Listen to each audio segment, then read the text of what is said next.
Once again welcome back to KC's classes. KC's ക്ലാസ്സസിന്റെ മറ്റൊരു പുതിയ വീഡിയോയിലേക്ക് എല്ലാവർക്കും സ്വാഗതം. This is Kiran CS. Sreenarayana ഒരു ഓപ്പൺ യൂണിവേഴ്സിറ്റി അസൈൻമെന്റ്സുകൾ വന്നുകൊണ്ടിരിക്കുകയാണ്. സോ നമ്മൾ അസൈൻമെന്റ്സ് എങ്ങനെ ഡൗൺലോഡ് ചെയ്യണം, ദെൻ അസൈൻമെന്റ്സിന്റെ റൂൾസ് ആൻഡ് റെഗുലേഷൻസ്, ഇതിനൊക്കെ റിലേറ്റ് ചെയ്തിട്ടുള്ള വീഡിയോസ് അപ്ലോഡ് ചെയ്ത് കഴിഞ്ഞിട്ടുണ്ടായിരുന്നു.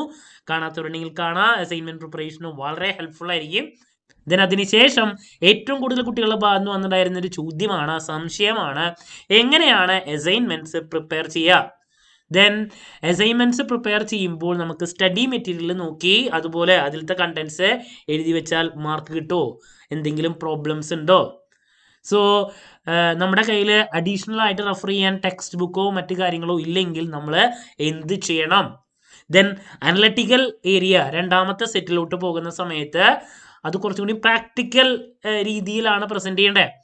സോ ആ അസൈൻമെന്റ് ഒക്കെ നമ്മൾ എങ്ങനെ ചെയ്യും, നമുക്ക് വേണ്ടിയിട്ട് എന്തെങ്കിലും അഡീഷണൽ സപ്പോർട്ട് ഉണ്ടാകുമോ, നമ്മൾ പ്രോപ്പറായിട്ട് ഇത് സബ്മിറ്റ് ചെയ്തിട്ടില്ലെങ്കിൽ നമ്മുടെ മാർക്ക് കുറയില്ലേ. സോ ഇങ്ങനെ ഒരുപാട് സംശയങ്ങൾ കുട്ടികളുടെ ഭാഗത്ത് നിന്ന് വന്നിട്ടുണ്ടായിരുന്നു. സോ ഇതിനുള്ള മറുപടിയാണ് നമ്മൾ ഇന്നത്തെ വീഡിയോയിൽ ഇൻക്ലൂഡ് ചെയ്തിട്ടുള്ളത്. എങ്ങനെയാണ് അസൈൻമെന്റ്സ് സബ്മിറ്റ് ചെയ്യേണ്ടത്, നിങ്ങൾ ശ്രദ്ധിക്കേണ്ട കാര്യങ്ങളൊക്കെ വൺ ബൈ വൺ ആയിട്ട് നമുക്ക് ഡിസ്കസ് ചെയ്യാം. വീഡിയോയിലോട്ട് പോണേക്കാൾ മുമ്പ് പറയാനുള്ളത്, നമ്മുടെ സ്ഥാപനം ശ്രീനാരായണ ഒരു open university BCom BBA MCom ഈ 3 കോഴ്സസിനും ഓൺലൈനായിട്ട് കോച്ചിങ്ങും അതുപോലെ തന്നെ നമ്മുടെ സ്ഥാപനത്തിൽ ജോയിൻ ചെയ്യുന്ന കുട്ടികൾക്ക് അസൈൻമെന്റ് സപ്പോർട്ടും പ്രൊവൈഡ് ചെയ്യുന്നതാണ്. So subject wise classes access ചെയ്യാനും സാധിക്കും, ലൈവ് ഉണ്ടായിരിക്കും, അതിൻ്റെ റെക്കോർഡും അവൈലബിൾ ആണ്. സോ നമ്മുടെ ക്ലാസ്സിൽ ജോയിൻ ചെയ്ത് പഠിച്ച് നല്ല മാർക്ക് മേടിക്കാൻ താല്പര്യമുള്ള കുട്ടികൾക്ക് ഡിസ്ക്രിപ്ഷൻ ബോക്സിലുള്ള എൻ്റെ വാട്സപ്പ് നമ്പറിൽ കോൺടാക്ട് ചെയ്യാം, ക്ലാസ്സസ് ആക്സസ് ചെയ്യാം. ഓക്കെ, സോ നമുക്ക് എന്തെങ്കിലും വീഡിയോയിലോട്ട് പോകാം കേട്ടോ. അപ്പോൾ നമ്മുടെ അസൈൻമെൻറ്റ്സിൻ്റെ റൂൾസ് കഴിഞ്ഞ ദിവസം ഞാൻ തന്നിട്ടുണ്ടായിരുന്നു, നിങ്ങൾ കണ്ടിട്ടുണ്ടായിരിക്കും. നമുക്ക് 2 സെറ്റ് അസൈൻമെൻറ്റ്സ് ആണ് ഉണ്ടായിരിക്കുക അല്ലേ. ദെൻ ആ 2 സെറ്റ് അസൈൻമെന്റിൽ ആദ്യത്തെ സെറ്റ് എന്ന് പറയുന്നത് വിവരണാത്മകം എന്ന് പറഞ്ഞു കഴിഞ്ഞിട്ടുണ്ടെങ്കിൽ ഡിസ്ക്രിപ്റ്റീവ് ആണ് ഫസ്റ്റ് സെറ്റ്. രണ്ടാമത്തെ സെറ്റ് വിശകലനം അനലറ്റിക്കൽ ടൈപ്പാണ്. അപ്പോൾ ഈ 2 സെറ്റിലും 15 മാർക്സ് ഒരു അസൈൻമെന്റിന് വരുന്നു. ആ 15 മാർക്ക് നമുക്ക് ലഭിക്കണമെങ്കിൽ അതിൻ്റെ അലോക്കേഷൻ ഈ രീതിയിലാണ്. നമ്മൾ കഴിഞ്ഞ ദിവസം പറഞ്ഞാണ്. ഇപ്പോൾ ഫോർ എക്സാമ്പിൾ ഇതിപ്പോൾ MCom ഫസ്റ്റ് സെമസ്റ്ററിലെ പ്രാക്ടിക്കൽ ടാക്സേഷൻ എന്ന് പറയുന്ന ഏറ്റവും ഇമ്പോർട്ടൻ്റ് ആയിട്ടുള്ള പ്രോബ്ലം പേപ്പറിൻ്റെ അസൈൻമെൻറ്റ്സ് വന്നിട്ടുള്ളതാണ് ഇപ്രാവശ്യത്തെ. അപ്പോൾ അതിൽ സെറ്റ് 1 ഡിസ്ക്രിപ്റ്റീവ് ആണ്. അതിൽ നമുക്ക് 5 ചോദ്യങ്ങൾ ഉണ്ട്. ഞാനിത് സെപ്പറേറ്റ് ഓരോ സബ്ജക്ട് വൈസ് വീഡിയോ ഇടുന്നതായിരിക്കും. ഇത് കോമൺ ആയിട്ടുള്ള ഒരു എക്സാമ്പിൾ പറയാണ്. Okay, choose 1 topic from the following 5 assignments. Maximum score എന്ന് പറയുന്നത് 15 മാർക്സ് ആണ്. A4 പേപ്പറിലാണ് നിങ്ങൾ എഴുതേണ്ടത്, എഴുതി തന്നെ സബ്മിറ്റ് ചെയ്യണം. അപ്പോൾ നമ്മുടെ കയ്യിൽ ഇപ്പം 5 ചോദ്യങ്ങളാണ് തന്നിട്ടുള്ളത്. അപ്പോൾ ഇത് ഡിസ്ക്രിപ്റ്റീവ് പാറ്റേൺ ആവുമ്പോൾ അതെങ്ങനെയാണ് പ്രസൻറ്റ് ചെയ്യേണ്ടതെന്നുള്ളത് നമുക്ക് ഈ റൂൾസ് നോക്കിയാൽ തന്നെ മനസ്സിലാക്കാൻ സാധിക്കും. ഒരു ക്വസ്റ്റ്യൻ നമ്മുടെ കയ്യിലുണ്ടെങ്കിൽ നോക്കിയേ, ഇപ്പോൾ ഒരു ക്വസ്റ്റ്യൻ ആണത്. Describe first 1 the terms taxable event and supply under GST law. What are the different types of supply? Explain the context of CGST Act. The liability on mixed supply and composite supply with examples. Hint, manufacture, sale or provision of service. ഇതൊക്കെ അതിൽ include ചെയ്യേണ്ട കാര്യങ്ങൾ ഒരു ഇത് തന്നു. അതുപോലെ തന്നെ മറ്റൊരു question, explain the online filing of GST return. What are the steps and procedures four filing GST return. അപ്പോൾ ഇങ്ങനെ ഒരു 5 ചോദ്യങ്ങളിൽ ഏതെങ്കിലും ഒരു ചോദ്യം നിങ്ങൾ എഴുതിയാൽ മതി. അപ്പോൾ അതിൻ്റെ പ്രസൻറ്റേഷൻ സ്റ്റൈലിനേക്കാൾ മുമ്പ് എനിക്ക് ഏറ്റവും ഇമ്പോർട്ടൻ്റ് ആയിട്ട് പറയാനുള്ളത്, കുട്ടികൾ എപ്പോഴും ചോദിച്ചിട്ടുള്ള ഒരു ചോദ്യം എന്ന് പറയുന്നത്, സ്റ്റഡി മെറ്റീരിയൽ നോക്കിയത് അങ്ങനെ പ്രസൻറ്റ് ചെയ്ത് അല്ലെങ്കിൽ എഴുതി വെച്ചാൽ വല്ല പ്രശ്നമുണ്ടോ എന്നുള്ളതാണ്. അപ്പോൾ നിങ്ങൾ മനസ്സിലാക്കേണ്ടത്, നിങ്ങൾക്ക് 15 മാർക്കിൽ 2 മാർക്ക് എന്ന് പറയുന്നത് ഗ്രന്ഥസൂചിക അല്ലെങ്കിൽ റെഫറൻസുകൾക്കാണ്. ഇതൊരു അസൈൻമെൻ്റ് ആണ്. അപ്പോൾ അതുകൊണ്ട് തന്നെ നിങ്ങൾ ഇത് പ്രിപ്പയർ ചെയ്യുമ്പോൾ ശ്രദ്ധിക്കേണ്ടത്, സ്റ്റഡി മെറ്റീരിയൽ ഈ കണ്ടന്റ് ഉണ്ടെങ്കിൽ അതിനെ അതുപോലെ തന്നെ എഴുതി വെക്കുക എന്നുള്ളതല്ല. നിങ്ങൾ ഒരു 3-4 അവർ ഉദ്ദേശിക്കുന്നത് അതാണ്, 3-4 ടെക്സ്റ്റ് ബുക്കുകളെ റെഫർ ചെയ്ത് അതിൻ്റെ ബേസിൽ പ്രിപ്പയർ ചെയ്തിട്ടുള്ള ഒരു അസൈൻമെൻ്റ് ആണ് സബ്മിറ്റ് ചെയ്യേണ്ടത്. ദെൻ ആ അസൈൻമെൻറ്റിൽ ആദ്യം എന്തുണ്ടാവണം, ഒരു ഇൻട്രൊഡക്ഷൻ, ദെൻ അതിനുശേഷം വിശദീകരണം, അതാണ് നമ്മുടെ മെയിൻ ബോഡി. ദെൻ ഇത് പ്രസന്റ് ചെയ്യുമ്പോൾ നമുക്ക് വേണ്ട ഏറ്റവും ഇമ്പോർട്ടൻ്റ് ആയുള്ള 2-3 കാര്യങ്ങളാണ് വ്യക്തത. നമ്മൾ എക്സ്പ്ലെയിൻ ചെയ്യുന്ന സമയത്ത് ഒരു അസൈൻമെന്റിൽ ഒരു ടോപ്പിക് എക്സ്പ്ലെയിൻ ചെയ്യുമ്പോൾ അതിന് വ്യക്തത, കറക്റ്റായിട്ടാണോ കാര്യങ്ങളൊക്കെ ഓർഡറിൽ പോകുന്നത്, അതിൻ്റെ ശൈലി, ലാംഗ്വേജ് ആവട്ടെ, ദെൻ സ്ട്രക്ചർ, ഇതൊക്കെ പ്രോപ്പർ ആയിട്ടുണ്ടെങ്കിൽ നമുക്ക് 3 മാർക്സ് ലഭിക്കുള്ളൂ. ദെൻ പിന്നെയാണ് കൺക്ലൂഷൻ, പിന്നെ റെഫറൻസ് പറഞ്ഞു. ഇതിലെ ഏതെങ്കിലും ഒന്ന് ലാക്കിംഗ് ഉണ്ടെങ്കിൽ അതനുസരിച്ച് നമ്മുടെ മാർക്ക് കുറയുന്നുള്ളതാണ്. അപ്പോൾ സ്റ്റഡി മെറ്റീരിയലിൽ നോക്കി അതുപോലെ തന്നെ എഴുതാനല്ല അസൈൻമെന്റ് തന്നിട്ടുള്ളേ. നിങ്ങൾക്കപ്പോൾ റെഫറൻസിൽ സ്റ്റഡി മെറ്റീരിയൽ എഴുതി വയ്ക്കാൻ പറ്റുമോ? അത് മാത്രം എഴുതിയാൽ ശരിയാവോ? ഇല്ല. നമുക്ക് റെഫറൻസിൽ ഒരു മിനിമം ഒരു 3-4 ടെക്സ്റ്റ് ബുക്കുകളുടെ റെഫറൻസ് എഴുതുന്നതിനൊരു സ്റ്റൈലുണ്ട്. ദെൻ നെക്സ്റ്റ് ഏറ്റവും കൂടുതൽ കുട്ടികളെ ചോദിച്ചിട്ടുണ്ടായിരുന്ന ഒരു ചോദ്യമാണ്, എങ്ങനെയാണ് ഇൻട്രൊഡക്ഷൻ എഴുതുക, ഇൻട്രൊഡക്ഷനിൽ കണ്ടന്റ് എങ്ങനെയാണ്, ദെൻ കൺക്ലൂഷനിൽ എങ്ങനെയാണ് എഴുതുക. കുട്ടികളുടെ ഭാഗത്ത് നിന്ന് ഏറ്റവും കൂടുതൽ തെറ്റുകൾ വരുന്ന കാര്യങ്ങളാണ് ഇതൊക്കെ. അപ്പോൾ നമുക്ക് 7 മുതൽ 10 വരെ പേജസ് A4 സൈസിലാണ് വേണ്ടേ. ദെൻ നിങ്ങൾ സബ്മിറ്റ് ചെയ്യുമ്പോൾ ഒരു അസൈൻമെൻറ്റിൻ്റെ ഫ്രണ്ടിൽ നിങ്ങളുടെ ഒരു ഷീറ്റ് യൂണിവേഴ്സിറ്റി തന്നിട്ടുള്ളത് വെക്കും. ദെൻ പിന്നെയാണ് ഈ 7 മുതൽ 10 പേജ് വരെയുള്ള ഒരു അസൈൻമെൻറ്റ് നിങ്ങൾ ചെയ്യേണ്ടത്. 1 സൈഡ് നിങ്ങൾ എഴുതി സബ്മിറ്റ് ചെയ്യുന്ന വേണം. ഏറ്റവും ശ്രദ്ധിക്കേണ്ട കുറച്ച് കാര്യങ്ങളെന്ന് പറയുന്നത്, അവിടെ A4 സൈസിൽ 4 സ്ഥലത്തും നമ്മൾ എന്ത് ചെയ്യണം, ഇങ്ങനെ ഒരു വരയൊക്കെ വരച്ച് നീറ്റ് ആൻഡ് ക്ലിയർ ആയിട്ടാണ് നമ്മൾ പ്രസൻറ്റ് ചെയ്യേണ്ടത്. ദെൻ ഇൻട്രൊഡക്ഷൻ നമ്മൾ ആദ്യം കൊടുക്കുന്നു, ക്വസ്റ്റ്യൻ എഴുതണം, അതിനുശേഷം ക്വസ്റ്റ്യൻ നമ്പർ കൊടുക്കുന്നു, അതിനുശേഷം ഇൻട്രൊഡക്ഷൻ എഴുതുന്നു. അപ്പോൾ ഇൻട്രൊഡ്യൂസ് ചെയ്യുകയാണ് നമ്മൾ ഈ ടോപ്പിക്കിനെ. അപ്പോൾ ഇൻട്രൊഡ്യൂസ് ചെയ്യണ സമയത്ത് ഒരു കാര്യം ഇൻട്രൊഡ്യൂസ് ചെയ്യുമ്പോൾ അതിൽ എന്താണ് ഇൻക്ലൂഡ് ചെയ്യേണ്ടത്? ഇപ്പോൾ for example explain the online filing of GST return, അതിൻ്റെ steps, procedure for filing GST return, ഇതാണ് എഴുതണമെങ്കിൽ നമ്മൾ ആദ്യം എന്ത് ചെയ്യും, GST റിട്ടേണിനെ പറ്റിയിട്ട് ഒന്ന് പറയും. ദെൻ അതിന് ശേഷം നമ്മൾ ഇനി എക്സ്പ്ലെയിൻ ചെയ്യാൻ പോകുന്നത് ഈ പറയുന്ന കാര്യങ്ങളൊക്കെയാണ്. അതിൻ്റെ അല്ലേ, ഇനി എഴുതാൻ പോകുന്ന എസ്സേയിൽ നമ്മൾ GST റിട്ടേണിനെ പറ്റിയിട്ടുള്ള കാര്യങ്ങൾ ഡീറ്റെയിൽ ആയിട്ട് പറയും. അതിൻ്റെ സ്റ്റെപ്സ്, പ്രൊസീജിയേഴ്സ്, ദെൻ ഇതൊക്കെയാണ് ഞാൻ എക്സ്പ്ലെയിൻ ചെയ്യാൻ പോകുന്നത്.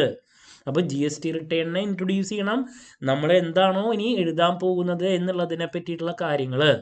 അപ്പോൾ അങ്ങനെയാണ് ഒരു ഇൻട്രൊഡക്ഷൻ എഴുതുക. മനസ്സിലാവുണ്ടോ? ഏതൊരു ടോപ്പിക്കിനെയും നമുക്ക് എക്സ്പ്ലെയിൻ ചെയ്യണമെങ്കിൽ നമ്മൾ അവിടെ ചെയ്യേണ്ട മിനിമം 1-2 കാര്യങ്ങൾ എന്താ ഇൻട്രൊഡക്ഷനിൽ. ഇപ്പോൾ ഒരു ഇൻ്റർവ്യൂവിന് പോകുമ്പോൾ ഇൻട്രൊഡ്യൂസ് യുവർ സെൽഫ് എന്ന് പറയുമ്പോൾ നിങ്ങൾ എന്താണ് പറയുക? എൻ്റെ പേര് ഇതാണ്, ഞാൻ ഇവിടെ നിന്ന് വരുന്നു, ഇങ്ങനെയൊക്കെയാണ് എൻ്റെ ബാക്ക്ഗ്രൗണ്ട്, ഇതല്ലേ. ഇതുപോലെ തന്നെ ഒരു സബ്ജക്റ്റിനെ നിങ്ങൾക്ക് ഇൻട്രൊഡ്യൂസ് ചെയ്യണമെങ്കിൽ ആ ടോപ്പിക്ക് എന്താണ്, ഒരു ടോപ്പിക്കിനെ ഇൻട്രൊഡ്യൂസ് ചെയ്യുമ്പോൾ ഇപ്പോൾ GST റിട്ടേൺ, ഇതാണ് നമ്മുടെ സംഭവം, അതിൻ്റെ മീനിങ്, ഡെഫിനിഷനോ അത് എഴുതുന്നു. ദെൻ അതിനുശേഷം ഇതിനെ റിലേറ്റ് ചെയ്തിട്ടുള്ള ഇങ്ങനെയുള്ള കാര്യങ്ങൾ, അതിൻ്റെ സ്റ്റെപ്സ്, അതിൻ്റെ പ്രൊസീജിയേഴ്സ്, ഇതൊക്കെയാണ് ഉള്ളത്, അതിൻ്റെ പ്രസക്തി ഇത്രത്തോളം ഉണ്ട്. അങ്ങനെ ഒരു ഇൻട്രൊഡക്ഷൻ എന്ന് പറയുമ്പോൾ ഒരു ഹാഫ് പേജ് ഒരു പാരഗ്രാഫാണ് നിങ്ങൾ എന്ത് ചെയ്യേണ്ടതായിട്ട് വരാം, എഴുതേണ്ടതായിട്ട് വരാം. അത് നല്ല രീതിയിൽ കൊടുത്തിട്ടുണ്ടെങ്കിൽ നിങ്ങൾക്ക് എന്ത് ലഭിക്കും? 2 മാർക്സ് സ്കോർ ചെയ്യാൻ സാധിക്കും. ദെൻ അതിന് ശേഷമാണ് നമ്മൾ മെയിൻ ബോഡി. അപ്പം മെയിൻ ബോഡിയിലോട്ട് പോകുമ്പോൾ അവിടെ എങ്ങനെയാ, നമ്മളിനി താഴെ ഇപ്പോൾ ഈ ചോദ്യത്തിൻ്റെ ബേസിലാണെങ്കിൽ നമ്മളിനി എക്സ്പ്ലെയിൻ ചെയ്യാൻ പോകുന്നത് എന്താണ്, സ്റ്റെപ്സ് ആൻഡ് പ്രൊസീജിയേഴ്സ്. അപ്പോൾ നമ്മളത് എഴുതിയിട്ട് അണ്ടർലൈൻ ചെയ്യും. ദെൻ ഇനി അത് പ്രസൻറ്റ് ചെയ്യുന്ന സമയത്ത് നിങ്ങൾക്ക് കുട്ടികൾ ചോദിച്ചിട്ടുണ്ടായിരുന്നു, നമുക്ക് ഇപ്പോൾ ടേബിൾ വരച്ചിട്ട് അതിൻ്റെ ഉള്ളിൽ പ്രസൻറ്റ് ചെയ്യാനുള്ള കാര്യങ്ങളുണ്ടായിരിക്കും, ഡയഗ്രാമാറ്റിക്കലി. കുട്ടീൻ്റെ അടുത്ത് ചോദിച്ചു, ഇപ്പോൾ ചിലപ്പോൾ primary data, secondary data, different types of research, അങ്ങനെ പല ടോപ്പിക്കുകൾ റിസർച്ചിൻ്റെ ആണെങ്കിലും അതിൽ ഇപ്പോൾ correlation, regression, difference between areas ഒക്കെ പറയണ്ടോ. അപ്പോൾ അതൊക്കെ വരുമ്പോൾ നമുക്കിങ്ങനെ കമ്പയർ ചെയ്ത് എഴുതാൻ വേണ്ടിയിട്ട് ഇങ്ങനെ വരച്ച് ചെയ്യാം. അപ്പോൾ ഒരു അസൈൻമെൻറ്റ് വെക്കുന്ന സമയത്ത് ഗ്രാഫിക്കലി പ്രസൻറ്റ് ചെയ്യാൻ സാധിക്കും. ദെൻ അതിനെ എക്സ്പ്ലെയിൻ ചെയ്യും വേണം. നമ്മളൊരു ബുക്കിൻ്റെ പ്രസൻറ്റേഷൻ, അസൈൻമെൻറ്റ് പ്രസൻറ്റേഷൻ എന്ന് പറയുമ്പോൾ അതാണല്ലോ, ഒരു ടോപ്പിക്കിനെ എത്രത്തോളം നല്ല രീതിയിൽ ഇൻട്രൊഡ്യൂസ് ചെയ്ത് പ്രസൻറ്റ് ചെയ്യാൻ സാധിക്കും എന്നുള്ളതാണ്. അപ്പോൾ മെയിൻ ബോഡി എഴുതുമ്പോൾ ശ്രദ്ധിക്കേണ്ട ഒരു കാര്യം, നമ്മൾ സ്റ്റെപ്സ് ആൻഡ് പ്രൊസീജിയേഴ്സാണ് പറഞ്ഞിട്ടുള്ളതെങ്കിൽ നമ്മളിനി താഴെ എന്ത് ചെയ്യണം, ഞാനിനി ഈ പറയുന്ന steps and procedures related with GST return ആണ് പറയാൻ പോകുന്നതെങ്കിൽ നമ്മൾ അതിനെ പല പാരഗ്രാഫുകളായിട്ട് ഡിവൈഡ് ചെയ്തിട്ട് വേണം എഴുതാൻ. ഒരു പാരഗ്രാഫിൽ എന്ന് വെച്ചിട്ടുണ്ടെങ്കിൽ ഒരു പാരഗ്രാഫ് എന്ന് പറയുമ്പോൾ വല്ലാണ്ട് ലെങ്ത്ത് പാടില്ല, വേർഡ്സിൻ്റെ എണ്ണം അത് ഓരോരുത്തരുടെ ഇതനുസരിച്ചിരിക്കും. വല്ലാണ്ട് ലെങ്ത്ത് വരാൻ പാടില്ല, ഇങ്ങനൊരു ഗാണ്ഡം പോലെ എഴുതി പോകരുത്. നമുക്കൊരു കൺസെപ്റ്റാണ് പറയാനുള്ളതെങ്കിൽ ചെറിയൊരു പാരഗ്രാഫിൽ ആ ഒരു കൺസെപ്റ്റ്, ഇനി അത് കുറച്ചും കൂടി ഡെപ്തിലുണ്ടെങ്കിൽ അതിനെ വീണ്ടും എന്ത് ചെയ്യണം, ഡിവൈഡ് ചെയ്യണം. അപ്പോൾ പാരഗ്രാഫ് തിരിക്കുമ്പോൾ അത് ഏറ്റവും ശ്രദ്ധിച്ച് അത് തിരിച്ചിട്ടില്ലെങ്കിൽ എന്തുണ്ടാവുക, പേരിനെ കുറച്ച് കാര്യം എഴുതി അതിനുശേഷം പിന്നെ വേറൊരു പാരഗ്രാഫിലേക്ക് പോവുക. അങ്ങനെയല്ല, ഒരു പാരഗ്രാഫിൽ നമുക്കൊരു കണ്ടൻറ്റേ പറയാനുള്ളൂ, അതിലത് മാത്രം പറയണം. അതിനെ വീണ്ടും സ്പ്ലിറ്റ് ചെയ്ത് എക്സ്പ്ലെയിൻ ചെയ്യാനുണ്ടെങ്കിൽ നമ്മൾ എന്ത് ചെയ്യണം, ആ രീതിയിൽ വേണം സ്ട്രക്ചറൈസ് ചെയ്യണമെങ്കിൽ. അതിൻ്റെ ബേസിലാണ് നമുക്ക് ഈ പറയുന്ന 3 മാർക്സ് വരുന്നത്. പാരഗ്രാഫ് തിരിക്കുമ്പോൾ നമ്മൾ ഏറ്റവും കൂടുതൽ ശ്രദ്ധിക്കേണ്ടത് എന്താ, അപ്പോൾ ഒരു പാരഗ്രാഫിൽ ഇപ്പോൾ സ്റ്റെപ്സ് വരുമ്പോൾ ഫസ്റ്റ് സ്റ്റെപ്പ് ഇതാണെങ്കിൽ അതിനെ പറ്റിയിട്ട് കാര്യങ്ങൾ അതിൽ രണ്ടാമത്തെ. അപ്പോൾ കറക്റ്റായിട്ടൊരു കണ്ടൻറ്റ് മാത്രമായിരിക്കണം ഓരോ പാരഗ്രാഫിൽ വരണ്ടേ. ദെൻ മിക്സ് ചെയ്തിട്ട് വരാൻ പാടില്ല, ഒരു കുറേ വലിയ പാരഗ്രാഫ് പാടില്ല. ഒരു പാരഗ്രാഫിൽ നിങ്ങൾ എപ്പോഴും ഒരു ഇത്ര അല്ല, ഒരു പേജിൻ്റെ ഇത്രയ്ക്ക് തന്നെ ഒരു പേജിൽ മിനിമം ഒരു 3 പാരഗ്രാഫ്സ് എങ്കിലും വെക്കാൻ ശ്രമിക്കുക. അതല്ലെങ്കിൽ ഇങ്ങനെ വല്ലാണ്ട് ഒരു വൃത്തികേടായിട്ട് കിടക്കും. ഒരു പേജിൽ നിങ്ങൾക്ക് അല്ലെങ്കിൽ 2 മാക്സിമം എന്താണ് ഒരു 3 എണ്ണം എങ്കിലും വെക്കാൻ ശ്രമിക്കുക. അല്ലെങ്കിൽ പിന്നെ കുട്ടികളുടെ ഈ ഹാൻഡ് റൈറ്റിംഗ് അനുസരിച്ച് കാര്യങ്ങളൊക്കെ ഡിഫറൻസ് അവിടെ ഉണ്ടായിരിക്കും എന്നുള്ളതാണ്. അപ്പോൾ 2 or 3 പാരഗ്രാഫ് വെച്ചിട്ട് നിങ്ങൾ എഴുതുക എന്നുള്ള നീറ്റ്നെസ്സാണ് അവിടെ വേണ്ടത്. പിന്നെ എല്ലാത്തിലും ഞാൻ ഈ പറഞ്ഞ പോലെ 3 പാരഗ്രാഫല്ല, ആ ഒരു പാരഗ്രാഫിൽ ഒറ്റ കണ്ടന്റ് തന്നെ ഇൻക്ലൂഡ് ചെയ്യാൻ, അതാണ് വ്യക്തത എന്ന് പറയുന്നത്. അപ്പോൾ നമ്മുടെ ടോട്ടൽ 15 മാർക്കിൽ ഏറ്റവും മെയിൻ മാർക്സ് കിട്ടുന്നത് എന്താണ്, നമ്മുടെ വിശദീകരണമാണ്. 6 മാർക്സാണ് മെയിൻ ബോഡി. ആ മെയിൻ ബോഡി ഏത് രീതിയിലാണ് നിങ്ങൾ പ്രസൻറ്റ് ചെയ്തിട്ടുള്ളത് അതിൻ്റെ ബേസിലാണ് 3 മാർക്സ് എന്ന് പറഞ്ഞാൽ അതിലുള്ള വ്യക്തത, എങ്ങനെയാണ് പാരഗ്രാഫ് തിരിച്ച് എഴുതിയിട്ടുള്ളത്, സ്ട്രക്ചറൈസ് ചെയ്തിട്ടുള്ളത് നല്ല രീതിയിലാണോ, ദെൻ പ്രസൻറ്റ് ചെയ്യുന്ന സമയത്ത് നിങ്ങൾക്ക് ഈ പറയുന്ന ഡയഗ്രത്തിനോ എന്തെങ്കിലും കാര്യങ്ങൾക്കൊക്കെ സ്കോപ്പ് ഉണ്ടെങ്കിൽ അങ്ങനെ അതും എഴുതി ഒരു ബോക്സിലൊക്കെ അത് പ്രസൻറ്റ് ചെയ്ത് വെക്കാം. ഇപ്പോൾ ഒരു 8 പോയിൻ്റാണ് നിങ്ങൾ പ്രസൻറ്റ് ചെയ്യാൻ പോകുന്നതെങ്കിൽ ആ 8 പോയിൻ്റ് ബോക്സിൽ വരച്ച് എഴുതാം. എന്നിട്ട് താഴെ അത് 1 by 1 ആയിട്ട് എഴുതാം. കാണാൻ അപ്പോൾ കുറച്ചും കൂടി ഒരു രസം ഉണ്ടായിരിക്കും എന്നുള്ളതാണ്. ദെൻ നെക്സ്റ്റ് ഇതൊക്കെ കഴിഞ്ഞ് ഏറ്റവും ഇമ്പോർട്ടൻ്റ് ആയിട്ടുള്ളൊരു കാര്യമാണ് കൺക്ലൂഷൻ. അപ്പോൾ ഇങ്ങനെയാണ് കൺക്ലൂഡ് ചെയ്യുക എന്ന് പറയുമ്പോൾ നിഗമനം. ഇതുവരെ നമ്മൾ അല്ലേ പാരഗ്രാഫൊക്കെ തിരിച്ച് ഈ പറയുന്നൊരു ടോപ്പിക്കിനെ എക്സ്പ്ലെയിൻ ചെയ്തു എങ്കിൽ ആ എക്സ്പ്ലെയിൻ ചെയ്തതിൽ നിന്ന് നിങ്ങൾക്ക് പറയാൻ സാധിക്കുന്നൊരു ഒരു ലാസ്റ്റ് പോയിന്റ് എന്താണ് ഈ ടോപ്പിക്കിനെ പറ്റിയിട്ട്, അതാണ് നമ്മൾ കൺക്ലൂഡ് ചെയ്യുന്നത്. From the above explanation it is clear that ഈ പറയുന്ന GST ഫയലിംഗ് ഓഫ് റിട്ടേൺ എന്ന് പറയുന്നതിൻ്റെ പ്രസക്തി വളരെ കൂടുതലാണ്. അത് ചെയ്യണമെങ്കിൽ നമുക്ക് ഒരുപാട് ഈ പറയുന്ന സ്റ്റേജസിലൂടെ നമ്മൾ കടന്നു പോകേണ്ടതായിട്ട് വരും. അതിലെന്തെങ്കിലും ഒരു സ്റ്റേജിൽ കാര്യങ്ങളൊന്നും പ്രോപ്പറായിട്ട് നടക്കുന്നില്ലെങ്കിൽ കംപ്ലീറ്റ് ചെയ്യാൻ സാധിക്കില്ല എന്നൊക്കെ നമ്മുടെ ഒരു ഇത്ര വരെ എക്സ്പ്ലനേഷൻസിൽ നിന്ന് നമുക്ക് കൊടുക്കാൻ സാധിക്കുന്ന ഒരു കൺക്ലൂഷനുണ്ട്. അത് ഒരു പാരഗ്രാഫ് ലാസ്റ്റ് നമ്മൾ കൊടുത്തിരിക്കണം. അത് പ്രോപ്പർ ആയാൽ മാത്രമേ നമുക്ക് ഈ പറയുന്ന 2 മാർക്സ് ലഭിക്കുള്ളൂ. പല കുട്ടികളുടെയും ഇൻട്രൊഡക്ഷനും കൺക്ലൂഷനും ഒരേപോലെ കാണാറുണ്ട്. അവർ എക്സാമിനും അല്ലെങ്കിൽ സ്കൂളുകളിലൊന്നും ഇൻട്രൊഡക്ഷനും കൺക്ലൂഷനും പ്രോപ്പറായിട്ട് എഴുതി പഠിക്കാണ്ടാണ്. ഈ കൺക്ലൂഡ് ചെയ്യണമെങ്കിൽ ശരിക്കും പറഞ്ഞാൽ പലപ്പോഴും എക്സാമൊക്കെ വാല്യൂ ചെയ്യുന്ന സമയത്ത് ഇൻട്രൊഡക്ഷനും കൺക്ലൂഷനും നോക്കിയാൽ തന്നെ ഈ എസ്സേയുടെ എന്താണ് മെയിൻ കാര്യം നമുക്ക് മനസ്സിലാക്കാൻ പറ്റും. ഇൻട്രൊഡക്ഷനിൽ പല കുട്ടികളും എഴുതും ഞാൻ പറയാൻ പോകുന്നത് ഇതൊക്കെയാണ്, കൺക്ലൂഷനിൽ എന്താ പറയുക ഞാൻ ഇത്ര നേരം പറഞ്ഞത് ഇതൊക്കെയാണ്. അങ്ങനെയല്ല, കൺക്ലൂഡ് ചെയ്യുമ്പോൾ നമ്മൾ ഇതുവരെ എക്സ്പ്ലെയിൻ ചെയ്തതിൽ നിന്ന് നമുക്ക് മനസ്സിലായ ഒരു കാര്യം, അതാണ് പറഞ്ഞ നിഗമനം. ഇതാണ് ഈ ഒരു സബ്ജക്റ്റിൻ്റെ അല്ലെങ്കിൽ ഈ ടോപ്പിക്കിൻ്റെ സ്കോപ്പ് എന്ന് പറഞ്ഞിട്ട് നമുക്ക് അതിനൊരു 2-3 3-4 സെൻറ്റൻസിലേക്ക് എക്സ്പ്ലെയിൻ ചെയ്യാൻ നമുക്ക് സാധിക്കണം. അത് പ്രോപ്പറായാൽ മാത്രമേ നമുക്ക് കൺക്ലൂഷൻ അല്ലെ 2 മാർക്സ് ലഭിക്കുകയുള്ളൂ. ഈ രീതിയിൽ ഒരു അസൈൻമെൻറ്റിനെ നമുക്ക് ഡിവൈഡ് ചെയ്ത് പ്രസൻറ്റ് ചെയ്യാൻ സാധിക്കണം. എന്നാലാണ് സ്കോറിൽ പോസിബിലിറ്റി ഉണ്ടാവുള്ളൂ. അതല്ലെങ്കിൽ നമ്മുടെ മാർക്ക് കുറയും. ഇനി ഏറ്റവും അവസാനം എന്താ 2 മാർക്ക് കിട്ടണമെങ്കിൽ എന്താ റെഫറൻസ് വയ്ക്കണം.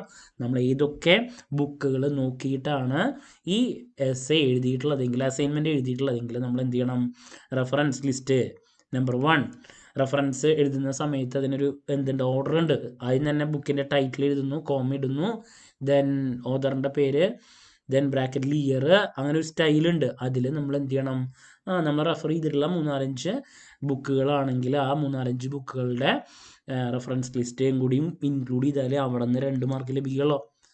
അപ്പോൾ നിങ്ങൾക്ക് വെറുതെ റെഫറൻസ് ലിസ്റ്റ് വയ്ക്കാൻ പറ്റില്ല. നമ്മളൊരു റെഫറൻസ് ബുക്കിൻ്റെ പേര് വെക്കുന്നുണ്ടെങ്കിൽ അതിൽ നിന്ന് എഴുതിയിട്ടുണ്ടെങ്കിലല്ലേ വയ്ക്കാൻ പറ്റുള്ളൂ, അല്ലേ? അതല്ല സ്റ്റഡി മെറ്റീരിയൽ മാത്രം നോക്കിയിട്ടുണ്ടെങ്കിൽ അത് മാത്രം എഴുതിയിട്ടുണ്ടെങ്കിൽ നിങ്ങൾക്ക് മാർക്ക് കിട്ടുമോ? അപ്പോൾ സ്റ്റഡി മെറ്റീരിയൽ നോക്കി എഴുതുക എന്നുള്ളതല്ല ഇൻറ്റേർണലിൽ ഈ യൂണിവേഴ്സിറ്റി ഉദ്ദേശിക്കുന്നത്. നിങ്ങളൊരു 4-5 ബുക്ക് അല്ലെ 3-4 ബുക്സ് റെഫർ ചെയ്ത് അത് നിങ്ങൾക്കിപ്പോൾ ഓൺലൈനാവാം, ഓൺലൈനിൽ നോക്കിയിട്ടെടുക്കാം. അതല്ലെങ്കിൽ ഈ പറയുന്ന ശരിക്കുള്ള ടെക്സ്റ്റ് ബുക്കുകളിൽ നിന്ന് നോക്കിയിട്ടെടുക്കാം. ഇതൊക്കെ നോക്കി ഒരു റെഫറൻസ് ഉണ്ടാക്കി നല്ല രീതിയിൽ പ്രസൻറ്റ് ചെയ്താൽ മാത്രമേ നമുക്ക് നല്ല സ്കോർ ചെയ്യാൻ സാധിക്കുള്ളൂ. ഓക്കെ, അപ്പോൾ ഇങ്ങനെയാണ് നിങ്ങളൊരു അസൈൻമെൻറ്റ് പ്രസൻറ്റ് ചെയ്യേണ്ടത്. ഓക്കെ, ദെൻ അനലറ്റിക്കലിൻ്റെ ഏരിയാസ് വരുമ്പോൾ കുറച്ചും കൂടിയും ഇത് ടഫായിട്ട് മാറും. കാരണം അത് പ്രാക്ടിക്കലാണ് പല ചോദ്യങ്ങളും. ഇത് ഡിസ്ക്രിപ്റ്റീവ് ആകുമ്പോഴേക്കാളും എന്താണ് ബുദ്ധിമുട്ടാണ്. ഇപ്പോൾ ഇവിടെ നോക്കിയേ, റിസർച്ച് മെത്തഡോളജിയുടെ അനലറ്റിക്കൽ പോർഷൻ. ഇവിടെ ഒരു ക്വസ്റ്റ്യൻ ആണ്, create a research proposal including the research problem 150 words, objectives, hypothesis, methodology and expected outcomes any topic of your area of interest. ഇത് പ്രാക്ടിക്കലായിട്ട് ചെയ്യേണ്ട ഒരു റിസർച്ച് പ്രപ്പോസലാണ്. അതല്ലെങ്കിൽ identify and choose a topic for study of your interest, develop a questionnaire in the chosen area of study comprising of profile related questions and topic specific question. ഒരു questionnaire ഉണ്ടാക്കാനാണ് പറയുന്നത്. അപ്പം ഇതൊക്കെ പ്രാക്ടിക്കലായിട്ടുള്ള കാര്യങ്ങളാണ്. അതിന് നമ്മൾ കുറച്ചും കൂടി ടൈം എടുത്ത് ചെയ്യണം. ഡിസ്ക്രിപ്റ്റീവ് എന്ന് പറയുമ്പോൾ അതിനേക്കാൾ കൂടുതൽ ബുദ്ധിമുട്ടാണ് നമുക്ക് അനലറ്റിക്കൽ ഏരിയ എന്ന് പറയണത്. മനസ്സിലാവുണ്ടോ? കണ്ടോ, ഇപ്പോൾ വേറൊരു സബ്ജക്റ്റിൻ്റെ കേസിലോട്ട് പോകുമ്പോൾ ഇതേതാണ്, business ethics and corporate governance. നോക്കിയേ, explain the ethical principles that you can follow for ethical decision making in any domestic company. Select any domestic company, ഒരു കമ്പനി എടുക്കണം. List out the ethical principles that are useful for decision making. പ്രാക്ടിക്കലാണ്. ഒരു കമ്പനീനെ നമ്മൾ എടുത്ത് ആ കമ്പനീനെ പറ്റിയിട്ടുള്ള കാര്യങ്ങൾ, അപ്പോൾ നമുക്കത് ബുക്കിൽ നോക്കിയാൽ സ്റ്റഡി മെറ്റീരിയലൊന്നും ഉണ്ടാവില്ല. പ്രാക്ടിക്കലായിട്ട് നമ്മൾ അല്ലേ റെഫർ ചെയ്ത് അനലൈസ് ചെയ്ത് നമ്മൾ പ്രസൻറ്റ് ചെയ്യേണ്ട ഒരു കാര്യമാണ്. അപ്പോൾ ഓടിപ്പോയിട്ട് നിങ്ങൾ എഴുതി വയ്ക്കാൻ പറ്റുന്നൊരു കാര്യമില്ല. നിങ്ങളുടെ ഭാഗത്തു നിന്ന് നല്ല ഹോംവർക്ക് വേണ്ടതായിട്ട് വരും. എന്നിട്ട് മാത്രമേ ഇത് എഴുതി വെച്ചിട്ട് കാര്യമുള്ളൂ. കുറച്ച് പണിയുണ്ട്. ഇപ്പോൾ ധൃതി പിടിച്ചിട്ടല്ല കാര്യങ്ങളൊക്കെ ചെയ്യുക, എന്നിട്ട് പ്രസൻറ്റ് ചെയ്യുക. അതുകൊണ്ട് തന്നെ ടൈം എടുത്ത് മാത്രം നിങ്ങൾ പ്രസൻറ്റ് ചെയ്യാൻ ശ്രമിക്കുക, എസ്പെഷ്യലി അനലറ്റിക്കൽ ഏരിയ. ഡിസ്ക്രിപ്റ്റീവ് ആകുമ്പോൾ ഉള്ളതിനേക്കാൾ കൂടുതൽ ടൈം എടുത്ത് ചെയ്യേണ്ടതായിട്ട് വരും. പ്രാക്ടിക്കൽ എക്സാമ്പിൾസ് എടുത്തിട്ട് അതിൻ്റെ ബേസിലായിരിക്കും മിക്കതിലും പ്രസൻറ്റേഷൻ വേണ്ടതായിട്ട് വരാം. ഓക്കെ, സോ അതിലും ഈ പറഞ്ഞ പോലെ തന്നെ മാർക്ക് കണ്ടോ, ഇൻട്രൊഡക്ഷൻ അതെങ്ങനെയാണ്, അത് ഓരോ ടോപ്പിക് അനുസരിച്ചിരിക്കും. ഈ രീതിയിൽ തന്നെയാണ് മാർക്സിൻ്റെ അലോക്കേഷൻ വരുന്നത്. Okay, so that's about assignment prepare ചെയ്യുമ്പോൾ നിങ്ങൾ ശ്രദ്ധിക്കേണ്ട കാര്യങ്ങൾ, എങ്ങനെയാണ് പ്രസൻറ്റ് ചെയ്യേണ്ടത്. മാർക്ക് അലോക്കേഷൻ ഓൾറെഡി ഞാൻ പറഞ്ഞിട്ടുണ്ടായിരുന്നു. ബട്ട് അതിൽ ഇൻട്രൊഡക്ഷൻ എങ്ങനെയാണ് എഴുതേണ്ടത്, ബോഡി എഴുതുമ്പോൾ ശ്രദ്ധിക്കേണ്ട കാര്യങ്ങൾ, കൺക്ലൂഷൻ എങ്ങനെയാണ്, അതുപോലെ തന്നെ റെഫറൻസിൻ്റെ ഇമ്പോർട്ടൻസ്, ഇതൊക്കെ. അതല്ലാണ്ട് നമ്മൾ എവിടെന്നെങ്കിലും നമ്മുടെ ഓൺ വേർഡ്സിൽ എഴുതാനല്ല ഇവിടെ പറയുന്നത്. ഇതിൽ നമ്മുടെ ക്രിയേറ്റിവിറ്റി അല്ല. പലരും വിചാരിച്ച് വെച്ചിരിക്കുന്നത് അതുകൊണ്ട് ഓൺ വേർഡ്സിലാണോ ഇവിടെ എഴുതാൻ പറയുന്നത്? അല്ല, നമുക്ക് നമ്മുടെ ഓൺ വേർഡ്സിൽ എഴുതാൻ വേണ്ടിയിട്ട് ഇത് കഥയോ കവിതയോ അല്ല. നിങ്ങൾ ഒരു കൺക്ലൂഷൻ കൊടുക്കുന്നുണ്ടെങ്കിൽ അത് നിങ്ങൾക്ക് എങ്ങനെയത് പറയാൻ പറ്റുന്നത്? 3-4 ബുക്കുകൾ വായിച്ച് അതിൽ നിന്ന് പലരും പറഞ്ഞിട്ടുള്ള കാര്യങ്ങൾ നമ്മൾ എന്ത് ചെയ്യുന്നു, ഇൻട്രൊഡ്യൂസ് ചെയ്തു, അത് ബോഡിയിൽ മെയിനായിട്ട് സ്ട്രക്ചറൈസ് ചെയ്തു. അതിന് ശേഷം നമ്മൾ എന്ത് ചെയ്യുന്നു, കൺക്ലൂഡ് ചെയ്യുമ്പോൾ ഈ പറയുന്ന പല ബുക്കുകളിൽ നിന്നും പല ആൾക്കാരും ചിലപ്പോൾ പറഞ്ഞിട്ടുള്ളത് വേണമെങ്കിൽ അതും കൂടി പറഞ്ഞ് നമുക്ക് എന്ത് ചെയ്യാം, അതിൻ്റെ ബേസിലാണ് ഞാൻ ഈ പറയുന്നതിനെ ഇങ്ങനെ കൺക്ലൂഡ് ചെയ്യുന്നത് എന്ന് പറയാം. മനസ്സിലായോ? അപ്പോൾ കഥയോ കവിതയോ അല്ല നിങ്ങളുടെ ഓൺ വേർഡ്സിൽ എഴുതാൻ, റെഫർ ചെയ്ത് അതിൻ്റെ ബേസിലാണ് നമ്മൾ കൺക്ലൂഡ് ചെയ്യുന്നത്. മനസ്സിലാവുണ്ടോ? ദെൻ അതുകൊണ്ടാണ് റെഫറൻസിന് ഇത്രത്തോളം ഇമ്പോർട്ടൻസ് അവിടെ വേണമെന്ന് പറയുന്നത്. റെഫറൻസ് ലിസ്റ്റ് വെക്കുമ്പോൾ അതും നേരത്തെ ഒരു ഓർഡർ ഉണ്ട്, ടൈറ്റില്, ദെൻ എന്താണ് ഓതറുടെ പേര്, 3 ഓതർ ഉണ്ടെങ്കിൽ ഒരു ഓതറുടെ ഫസ്റ്റ് ഓതറുടെ പേര്, കോമ, ബ്രാക്കറ്റിൽ ഇയർ, ഇതൊക്കെ ആ ഓർഡറിൽ വേണമെന്ന് നിങ്ങൾ എഴുതി വയ്ക്കാൻ. So that's about assignment present ചെയ്യുമ്പോൾ ശ്രദ്ധിക്കേണ്ട കാര്യങ്ങൾ. ക്ലാരിറ്റി കിട്ടിയെന്ന് പ്രതീക്ഷിക്കുന്നു. നമ്മുടെ സ്ഥാപനം BCom, BB, MCom ഈ 3 കോഴ്സിനും നമ്മുടെ ഇവിടെ ഓൺലൈനായിട്ട് ജോയിൻ ചെയ്തിട്ടുള്ള കുട്ടികൾക്ക് അസൈൻമെൻറ്റ് സപ്പോർട്ട് പ്രൊവൈഡ് ചെയ്യുന്നതാണ്. സോ എന്ത് ഡൗട്ട് ഉണ്ടെങ്കിലും കമൻറ്റ് ചെയ്യുക, അതിനുള്ള മറുപടി ഞാൻ വീഡിയോസിലൂടെ നൽകുന്നതായിരിക്കും. അത് മാത്രമല്ല ഓരോ സബ്ജക്റ്റിൻ്റെയും അസൈൻമെൻറ്റ്സ് പ്രസൻറ്റ് ചെയ്യുമ്പോൾ ഓരോ ടോപ്പിക്ക് എങ്ങനെയാണ് പ്രസൻറ്റ് ചെയ്യേണ്ടത് അതിനെ റിലേറ്റ് ചെയ്തിട്ടുള്ള സെപ്പറേറ്റ് വീഡിയോസ് നമ്മുടെ ചാനലിലൂടെ നിങ്ങൾക്ക് എക്സ്പെക്ട് ചെയ്യാം കേട്ടോ. മറ്റൊരു വീഡിയോയുമായി വീണ്ടും കാണാമെന്നുള്ള പ്രതീക്ഷയോടെ നിർത്തുന്നു. This is Kiran CS signing off. Have a nice day. Thank U.